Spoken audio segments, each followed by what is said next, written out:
코로나가 다시 확산되자 지자체마다 사회적 거리 두기를 상향 조정하며 방역을 강화하고 있다. 이에 군산시는 28일 0시부터 거리 두기를 2단계로 격상합니다. 클럽, 유흥주점 등 유흥시설 5종에 대해서 집합이 금지되며 노래 연습장, 실내 체육시설 등은 밤 9시 이후 운영이 중단됩니다. 사회적 거리 두기가 2단계로 격상되면 클럽, 단란주점 등 유흥시설 5종은 영업이 전면 금지되고 노래방도 9시 이후 문을 열 수 없다. 앞서 1, 2차 유행 시기에 사회적 거리 두기로 인해 이미 경제적으로 타격을 입은 자영업자들은 또 한 번 입을 타격에 벌써부터 우려의 목소리를 내고 있다. 더구나 연말 연초 대목을 놓치게 되는 자영업자들로서는 그야말로 암담한 심정. 얼마 전 경기도 안성시는 유흥시설 영업을 허용했다가 논란이 증폭되고 타 지역 사람들이 몰리자 방침을 바꿔 정부 안을 수용했다. 유흥시설의 무조건적인 영업 제한, 그 문제를 둘러싼 찬반 의견을 이슈 공방에서 들어본다. 코로나19가 다시 확산하고 있습니다. 도내에도 전주, 익산, 군산이 사회적 거리두기 2단계로 격상됐는데요. 지난 1, 2차 대유행 때 경험으로 보면은 확실히 사회적 거리두기를 하면 이 확산세가 주춤하는 모양새는 있습니다. 하지만 소상공인을 생각한다면 이게 그렇게 쉽게 결정을 내릴 수는 없는 상황인데 특히 유흥업소 같은 경우에는 전면 영업 중단이란 말이죠. 여기에 대해서 어떻게 생각하시는지 입장을 들어보겠습니다. 네, 안전이 우선돼야 되기 때문에 영업 제한이 지금 현재 상황으로선 좀 타당하다라는 그런 입장입니다. 네, 영업 중단을 함으로써 방역에 좀 더 중점을 둬야 한다. 네, 맞습니다. 예, 그러면 김 변호사님은요? 사실 이제 유흥업소가 가장 큰 타겟이라고 보여지거든요. 그 유흥업소라는 단어가 주는 그 느낌이 주는 어감, 이것이 좀 부정적인 의미가 큽니다. 그리고 종사 그 관련된 사람이라고 해야 될까요? 관련된 시민들이 다른 업종보다는 좀 적을 거라고 보여집니다. 근데 사실은 유흥업소보다 더 위험한 그 업종도 많이 있습니다. 그런데 유흥업소만을 콕 집어서 한다는 거, 게다가 지금 현행 법률상 그 영업 금지 조치가 내려졌을 때 이에 대해서 보상을 해주는 규정은 전혀 없습니다. 오롯이 시민들이 그 부담을 감수해야 되는, 불이익을 감수해야 되는 이 부분인데요. 저는 이거는 좀 과도한 제한이다. 현행 법률상 그다음에 과도한 제한이다라는 걸 좀 말씀드리고 싶습니다. 네, 그러니까 특정 업종에 제한이 좀 몰리고 있다. 그러니까 이게 좀 콕 집어서 유흥업소인데요. 네. 유흥업소지만은 영업 제한이라는 것 자체가 지금 현행 법률에 의해서 어떤 보상 규정이 없습니다. 이런 상황에서 영업 금지를 한다는 것 자체가 네. 사실은 좀 문제가 있다라고 보여지는데요. 그걸 좀 부연 설명을 해드리자면은 뭐 전염병이 많이 이제 유행이 된다라고 했을 때 그거에 대한 사회적 경제적 비용도 사실은 만만치 않게 들어갑니다. 그럼요. 그걸 막기 위해서 이 조치를 취하는 거거든요. 그럼 최소한 그 최악의 경우에 사회적 경제적 비용이 들어갈 걸 갖다가 여기에다가 써서 손실을 보상해 줘야 된다라고 생각을 합니다. 하지만 지금 아무런 그런 대책은 없습니다. 그냥 2단계 확진자 많이 나왔으니까 영업 금지. 지금은 유흥업소인데 좀 있으면은 사우나, 뭐 헬스장 다 금지.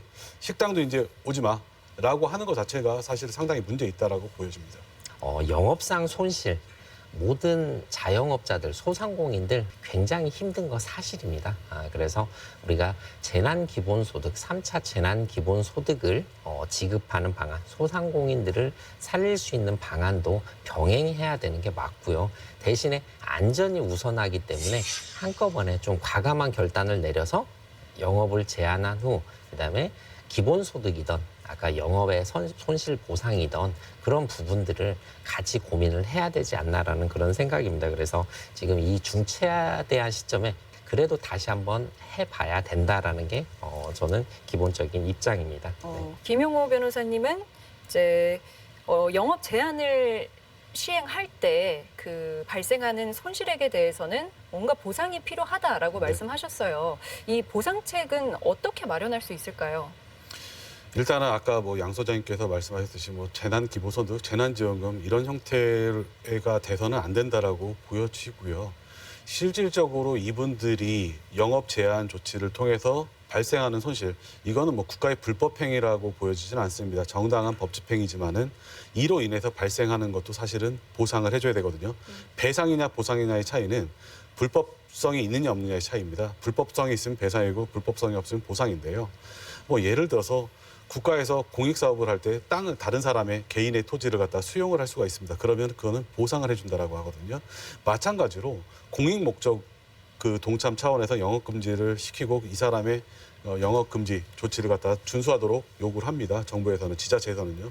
그러면은 그분이 받게 되는 손실, 예를 들어 영업 손실이 가장 대표적일 겁니다. 뭐 직원들의 인건비도 문제가 될 수가 있겠고요. 거기 종사하는 사람들은 일을 못하니까 소득을 못 올리잖아요. 그런 부분에 있어서만큼은 최소한의 어떤 생계 대책은 해줘야 되지 않을까. 이거는 시혜적인 게 아니라 당연히 국가나 지자체가 해줘야 되는 의무라고 생각을 합니다.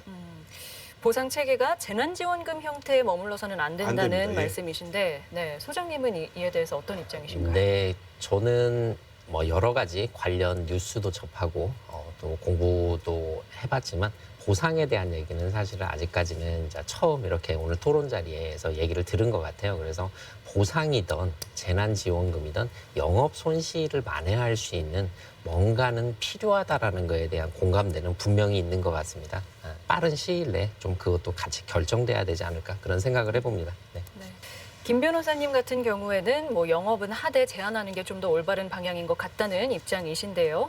네, 그러면 어느 정도로 제한하는 게 맞을까요? 참 사실 어렵긴 하죠. 뭐 제가 직접 유흥업소를 운영하는 것도 아니고 해본 적도 없기 때문에 네. 잘 모르겠습니다만은 기본적으로 사람들의 밀집도를 떨어뜨리는 게 가장 중요하다라고 생각을 합니다. 네. 그래야지 혹시나 있을지도 모르는 감염자, 한 명의 감염자로 인해서 확산을 막을 수 있는데요. 그렇다면은 가장 좋은 방법이 있습니다. 지금 버스 타더라도 사실은 좀 뛰어앉게 하고요. 네. 여러 가지 방법이 있습니다. 버스도 상당히 위험하거든요. 특히 고속버스 같은 경우는 몇 시간 동안 탈 수도 있고 여러 가지가 있는데요. 오히려 그런 방법이나 영업시간을 갖다가 약간 좀 제한, 이것도 사실은 동의를 좀 구해야 되는 부분인데요. 그런 걸 통해서 해야 되지 않을까. 오히려 그런 과정 속에서 또는 반대로 사실은 풀어놨을 때도 사람들이 이용을 안 하면 문 닫을 수밖에 없습니다. 네. 여는 것보다 닫는 게 더 이득인 경우도 있을 수 있거든요. 이건 뭐 사회적인 분위기라든가 이런 걸 통해서 자발적으로 어느 정도 좀 자율성을 보장해 줘야 되지 않을까라는 생각이 들고요. 전면적으로 무조건 보상 규정이 없는 상황에서 이런 무조건 제한은 좀 문제가 있다 이렇게 생각을 합니다. 사실 그동안 어렵게 버티던 뭐 소상공인 자영업자들은 이 끝이 보이지 않는 상황에서 참 절망에 빠지셨을 텐데요. 특히 이 서민 경제 살리기, 코로나 시대에 맞는 보다 더 체계적이고 촘촘한 대책들이 빨리 마련되어야 할 것 같습니다. 자, 오늘 나와주신 두 분 말씀 잘 들었습니다. 고맙습니다. 감사합니다. 탐사기획 일사천리는 앞으로 더욱더 날카롭고 깊이 있는 취재로 도민 여러분의 알 권리를 책임질 것을 약속드립니다. 시청해주신 여러분 고맙습니다.